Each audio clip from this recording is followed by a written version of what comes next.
Hey guys, எல்லாருக்கும் வணக்கம். Welcome back to our channel. So இன்றைக்கி பார்த்தீங்கன்னா நம்ம வந்து எங்கள் வீட்டில் பார்த்தீங்கன்னா இன்றைக்கி வந்து காளான் வந்து செய்ய போகிறாங்க. ஸோ அதை பற்றின வீடியோ தான் இப்போ நம்ம போட போகிறோம். அம்மா வந்து வீட்டுக்கு செய்கிறேன்னு சொன்னாங்க. ஸோ அது அப்படியே ஒரு வீடியோ எடுத்து போகணும்னு சொல்லிட்டு பார்த்தீங்கன்னா நான் வந்து இந்த வீடியோ வந்து மேக் பண்ணுறேன். ஸோ இது பார்த்தீங்கன்னா நான் வந்து February 20 அதாவது நேற்று வந்து இந்த வீடியோ வந்து எடுத்தேன். ஸோ மார்ச் இன்றைக்கி வந்து இந்த வீடியோ போடுறேன். ஸோ இந்த வீடியோக்கு வந்து இந்த வீடியோ வந்து ஃபுல்லாக பாருங்கள், ஸ்கிப் பண்ணாமல் பாருங்கள். ட்ரை பண்ண ஃபுட்டும் பார்த்திங்கன்னா நல்லா சூப்பராக வந்திருக்கு. ட்ரை பண்ண அந்த காளான் பார்த்தா நல்லா டேஸ்ட்டாக தான் வந்திருக்கு. ஸோ நீங்களும் பார்த்திங்கன்னா உங்கள் வீட்டில் வந்து கண்டிப்பாக வந்து இதை ட்ரை பண்ணுங்கள். ஸோ இந்த மறக்காமல் நம்ம சேனலுக்கு வந்து சப்ஸ்கிரைப் பண்ணிவிடுங்க. முடிஞ்ச அந்த வீடியோ வந்து ஷேர் பண்ணி விடுங்க. தேங்க்யூ. ஸோ இப்போ நம்ம வந்து வீடியோக்குள்ளே போகலாம் வாங்க. ஸோ இப்போ நம்ம காளான் செய்ய தேவையான இது பார்த்திங்கன்னா கோஸு ஃபஸ்ட்டாக தான் மெயின். ஸோ காளான் வந்து பார்த்திங்கன்னா அது வந்து ரொம்ப ஆட் பண்ண மாட்டாங்க. சில பேர் ஆட் பண்ணுவாங்க, நிறைய கடையில் பார்த்திங்கன்னா அந்த கோஸ் வச்சு தான் பண்ணாங்க. ஸோ இப்போ நம்ம அந்த கோஸ் வச்சு தான் பண்ணுறோம். இந்த மாதிரி சின்னதாக கட் பண்ணிக்கங்க. இதுக்கப்புறம் வந்து இதில் என்னென்ன வந்து சேர்க்கணும்னு சொல்லிட்டு வந்து இப்போ அந்த அம்மா வந்து சொல்லுவாங்க. கோஸ் இந்த மாதிரி பொடியே கட் பண்ணி வச்சுக்கணும். அதுக்கப்புறமா பார்த்தீங்கன்னா தனி மிளகாத்தூள், அது வந்து தேவையான அளவு தேவையான அளவு தனி மிளகாத்தூள் போட்டுக்கணும். அதிகமாக சேர்த்துறாதீங்க. அதுக்கப்புறமா பார்த்தீங்கன்னா சோட்டா மாவு, கடையில் கேட்டிங்கன்னா ஒரு ஆப்ப சோட்டா மாவு. அந்த ஆப்ப சோட்டா மாவு வந்து ஒரு அரை டீஸ்பூன் இல்லை ஒரு 3/4 டீஸ்பூன் போட்டுக்கலாம். அதுக்கப்புறமா பார்த்தீங்கன்னா மைதா, 1/4 கிலோ மைதா போட்டிருக்கேன். 3/4 கிலோ கோஸ் போட்டிருக்கேன். அந்த 3/4 கிலோ கோஸுக்கு 1/4 கிலோ மைதா போட்டிருக்கேன். நாங்கள் வந்து கொஞ்சம் அதிகமாக செய்கிறதுனால பார்த்தீங்கன்னா நாங்கள் அப்படியே வீட்டுக்கும் செய்கிறதுனால பார்த்தீங்கன்னா வந்து அதிகமாக வந்து கோஸ்லாம் இது பண்ணியிருக்கோம். அடுத்தது பார்த்தீங்கன்னா கரம் மசாலா வந்து 1 டீஸ்பூன் போட்டுக்கலாம். தேவையான அளவு உப்பு,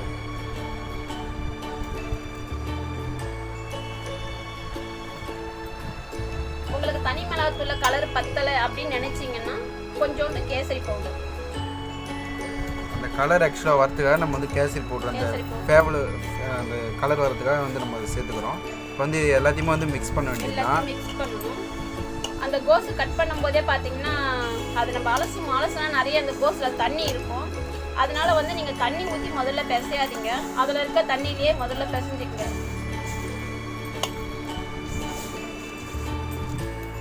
இது மாதிரி பிசைஞ்சிட்டு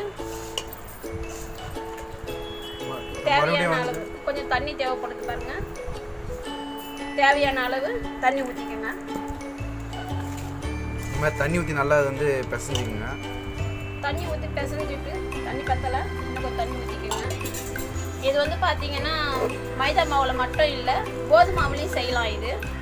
இந்த கோதுமை மாவு வந்து பார்த்தீங்கன்னா கடையில் இருக்கிற டேஸ்ட் வந்து இதில் இருக்காது. ஆனால் மைதாவில் செஞ்சிங்கன்னா நல்ல டேஸ்ட் இருக்கும். ஒரு சிலர் வந்து மைதா சாப்பிட மாட்டாங்க, அது வந்து இதுவாகாது அப்படின்னு சொல்லுவாங்க. அதுக்காக வந்து கோதுமை மாவில் செய்வாங்க. உங்களுக்கு கோதுமை மாவு ஓகே அப்படின்னு சொன்னால் நீங்கள் கோதுமை மாவில் செஞ்சுக்கலாம். இப்போ பார்த்தீங்கன்னா இந்த தேவையான கலர் வந்துச்சு. எல்லாமே வந்துச்சா? தேவையான கலர் வந்துருச்சு. எந்த அளவுக்கு திட்டமாக பிசையணுமோ அந்த அளவுக்கு தண்ணி, தேவையான அளவு தண்ணி ஊற்றி இங்கே பாருங்கள் நல்லா பலன்னு இருக்குது. இதை அப்படியே எடுத்து இப்போ நம்ம அடுத்தது பார்த்தீங்கன்னா நம்ம எண்ணெயில் போட்டு இதை வந்து பொரிக்க போகிறோம். காளானுக்கு பிசைஞ்சு வச்ச மாவு ரெடியாக இருக்குது. இப்போ பாருங்கள், ஸ்டவ் பற்ற வச்சுட்டு வானிலையில் எண்ணெய் ஊற்றிருக்கோம். எண்ணெய் நல்லா காஞ்சி வந்திருக்கு. எண்ணெய் வந்து நல்லா கொஞ்சம் புகை வரா மாதிரி இருக்கணும். இங்கே பாருங்கள், இது மாதிரி தட்டையாக போடுங்க. அப்போ தான் கொஞ்சம் சீக்கிரமாக பொரிஞ்சு வரும்.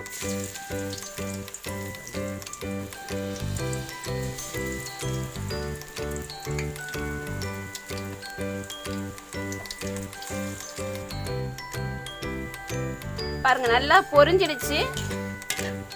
இப்போ இதை வந்து நம்ம அப்படியே எடுத்துகிட்டு போகிறோம். இதை எடுத்து ஒரு பிளேட்டில் வைக்க போகிறோம். ஆயிலெலாம் ஃபுல்லாக இதுவும் ஆகணும், ட்ரை ஆகிடும். அதுக்கப்புறம் நம்ம பண்ண போகிறோம். ஸோ இது மாதிரி பார்த்தீங்கன்னா நம்ம தேவையான எல்லாத்தையும் வந்து இது பண்ணி வச்சுக்கிறோம். சரி, எல்லா காளானையும் போட்டு நம்ம எடுத்து வச்சு பண்ணிக்கலாம். நல்லா எண்ணெயெல்லாம் இருத்தாச்சு. நல்லா பார்த்துக்குங்க. இந்த மாதிரி தட்டையாக கூட நம்ம போட்டு எடுக்கலாம். அப்படி இல்லை இது மாதிரி வேண்டாம் அப்படின்னு நீங்கள் நினச்சிங்கன்னா இங்கே பாருங்கள், அப்படியே உதிரியாகவும் போட்டுக்கலாம் நம்ம.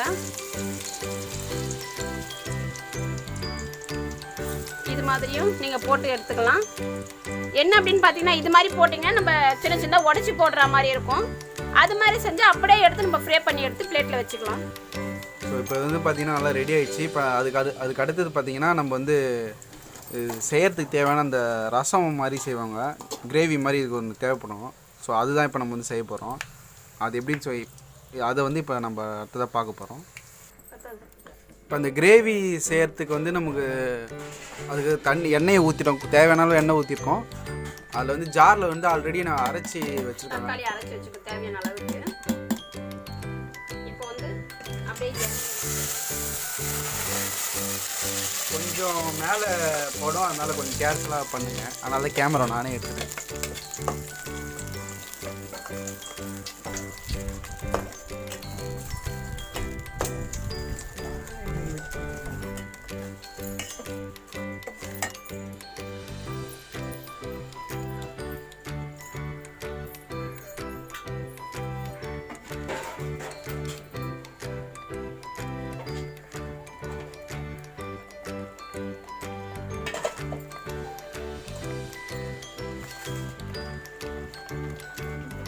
இப்போ வந்து தொலைவி விடுவோம் நல்லா, அந்த இது ஸ்மெல் போகிற வரைக்கும், இந்த பச்சை ஸ்மெல்லு.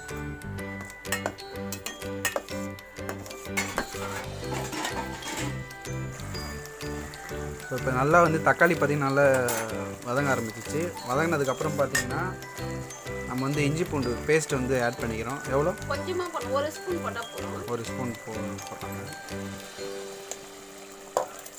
ஸோ அதோடு வந்து நல்லா இதை மறுபடியும் பார்த்திங்கன்னா நல்லா வந்து வதக்கணும்.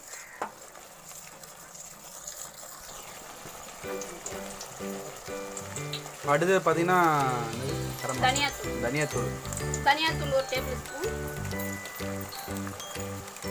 கரம் மசாலா தேவையான அளவு, கரம் மசாலா, தனி மிளகாத்தூள் கொஞ்சமாகவே போட்டு. தனி மிளகாத்தூள் வந்து பார்த்தீங்கன்னா ஒரு சிலர் காரம் அதிகமாக சாப்பிடுவாங்க, அதுக்கேற்ற மாதிரி தேவையான அளவு நீங்கள் போட்டுருங்க.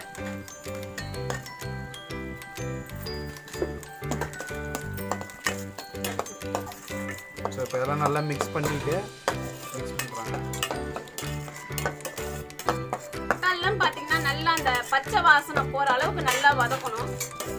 நல்லா வதங்கி இப்போ போட்டிருக்க இந்த மசாலா தூள் எல்லாம் பாருங்க அப்படியே நல்லா கிரேவியா இருக்கு.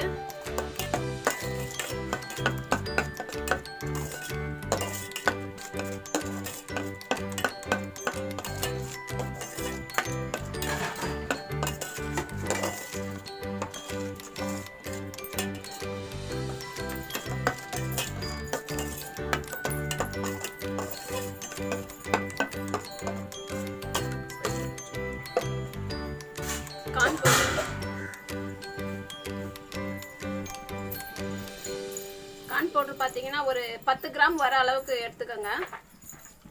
10 கிராம்.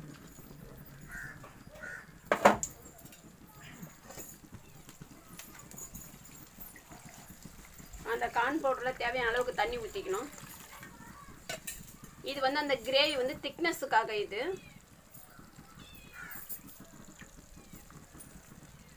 பார்த்தீங்கன்னா நம்ம இதில் எல்லாம் அந்த மசாலா பொடி எல்லாம் போட்டோம். அந்த மசாலா எல்லாமே அந்த பச்சை வாசனை எல்லாமே போயிடுச்சு. இதுக்கப்புறம் பார்த்தீங்கன்னா இந்த கார்ன் பவுடர் போட்ட தண்ணியை நம்ம இதில் ஊற்றுறோம்.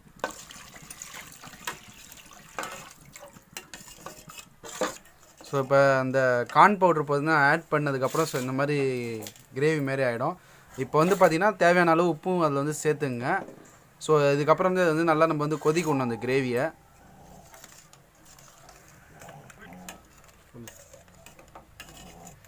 இது பார்த்தீங்கன்னா இந்த கார்ன் பவுடர் நம்ம போட்டதுனால வந்து இதை தொழவிக்கிட்டே இருக்கணும். அது நல்லா கொதிக்கிற வரைக்குமே நம்ம வந்து நல்லா தொழவிக்கிட்டே இருக்கணும். ஏன் அப்படின்னு பார்த்தீங்கன்னா அந்த கார்ன் பவுடர் வந்து அந்த குழக்குழப்பு இருக்கிறதுனால வந்து பாத்திரத்தில் வந்து அடி பிடிச்சிரும். அது நல்லா கொதிக்கிற வரைக்கும் தொழவிக்கிட்டே இருங்க. பார்த்தீங்கன்னா இப்போ அந்த குழம்பு அந்த இது ரெடி ஆகிடுச்சு காளானுக்காக. இங்கே பாருங்க நிறைய எடுத்து வச்சுருக்கேன் குழம்பு. தேவையான அளவு அந்த பாத்திரத்தில் வச்சுட்டு மீதி எடுத்து தனியாக வச்சுருக்கேன். இப்போ பார்த்தீங்கன்னா இந்த காளான் இது வந்து இங்கே பாருங்கள் அப்படியே சின்ன சின்னதாக போட்டு வச்சுருக்கேன் பாருங்கள். இதே மாதிரி நீங்கள் ரெடி பண்ணி வச்சுக்கோங்க. இப்போ நம்ம நம்ம அதை இதில் போட போகிறோம், அந்த குழம்புல போட போகிறோம் காளான்.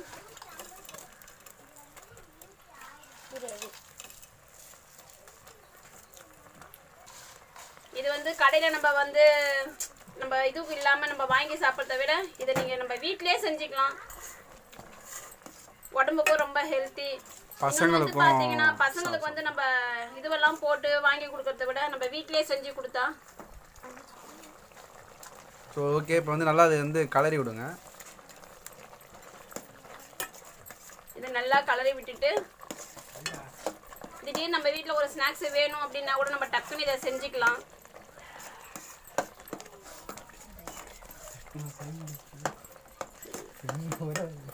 காளான்லாம் பார்த்தீங்கன்னா பசங்க ரொம்ப விரும்பி சாப்பிடுவாங்க.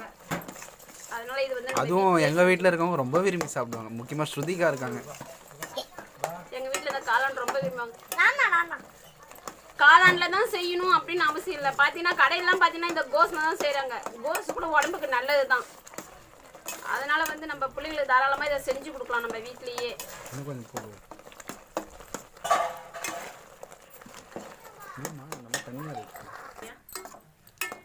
பார்த்தீங்கன்னா காளான் இப்போ வந்து நல்லா ரெடி ஆயிடுச்சு பாருங்க. பார்க்கறதுக்கு அப்படியே சூப்பராக இருக்கு பாருங்க. இதை வந்து நல்லா பிளேட்ல வச்சு இதுக்கு மேலே பார்த்தீங்கன்னா பாருங்க எப்படி இருக்கு பாருங்க. இதுக்கு மேலே லைட்டாக அப்படியே வெங்காயம் போட்டு ஆனியன் போட்டு. ஸோ இப்போ சாப்பிட்டு நான் எப்படி இருக்குன்னு சொல்கிறேன். இதில் அப்படியே இந்த கொத்தமல்லி கொஞ்சம் போட்டுக்கலாம். இது வந்து நாங்கள் திடீர்னு தான் செஞ்சோம். அப்படி இல்லைன்னா அந்த கார்ன் சிப்ஸ் கூட வாங்கி வச்சிருந்தா இன்னும் சூப்பராக இருந்திருக்கும். அது கூட இதை நீங்கள் சேர்த்து பார்த்தீங்கன்னா சொன்ன மாதிரி பார்த்தீங்கன்னா காளான் வந்து செஞ்சாச்சு, ரெடி பண்ணியாச்சு. இப்போ ஸ்ருதிகாவுக்கு வந்து நான் ஃபஸ்ட் தடவை கொடுக்க போகிறேன். இந்த மேடம் பார்த்தீங்கன்னா வீடியோக்குள்ளே வரத்துக்கு ஒரு 5000 வந்து நான் வந்து கேட்டேன். அதாவது என்னோடய வீடியோவில் வரணும்ல, நான் அவ்வளோ பெரிய ஆள் வேறு. ஸோ அதனால் அது கம்மியாக தான் கேட்டேன் காசு. இருந்தாலும் தர மாட்டேன்ட்டாங்க. சூப்பராக இருக்குது. ஸோ அதனால் ஃபஸ்ட்டு வந்து ஸ்ருதிகாவுக்கு தான் தரப்போகிறேன்.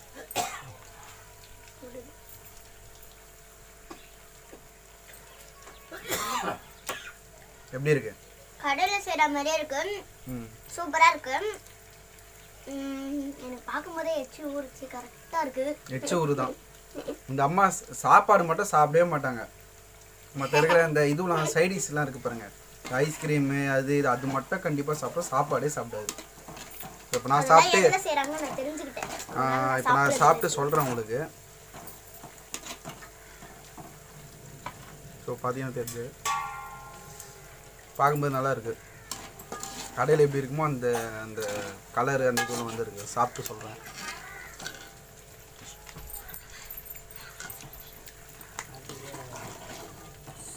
சூப்பராக இருக்குது. நிறைய பேர் நினச்சிங்கன்னா வீடியோக்காக இது மாதிரி சொல்கிறேன்னு சொல்லிட்டு அப்படிலாம் இல்லை. டேஸ்ட் வந்து ரொம்ப சூப்பராகவே இருக்குது. நீங்களும் வந்து உங்கள் வீட்டில் வந்து ட்ரை பண்ணி பார்க்கலாம். கொஞ்சமாக செஞ்சாலே போதும். ஏன்னா எப்படி சொல்லுறது பாருங்க, கொஞ்சமாக தான் போட்டோம். பட் ஆனால் நிறைய வந்திருக்கு. ஸோ நீங்களும் இந்த வீடியோ இந்த மாதிரி வந்து வீட்டில் வந்து நீங்கள் ட்ரை பண்ணி பாருங்கள். ஸோ இந்த வீடியோ பிடிச்சினா மறக்காமல் லைக் பண்ணுங்கள், ஷேர் பண்ணுங்கள், மறக்காமல் சப்ஸ்கிரைப் பண்ணுங்க. So thank you. நெக்ஸ்ட் வீடியோவில் சந்திக்கிறேன். 1 செகண்ட் அப்படியே இருங்க. வா வா வா வா வா. என் தங்கச்சி இருக்காது, நான் எது செஞ்சாலும் பண்ணுவேன். அடுத்தது பார்த்தீங்கன்னா என்னோட இன்னொரு வாங்கி வா.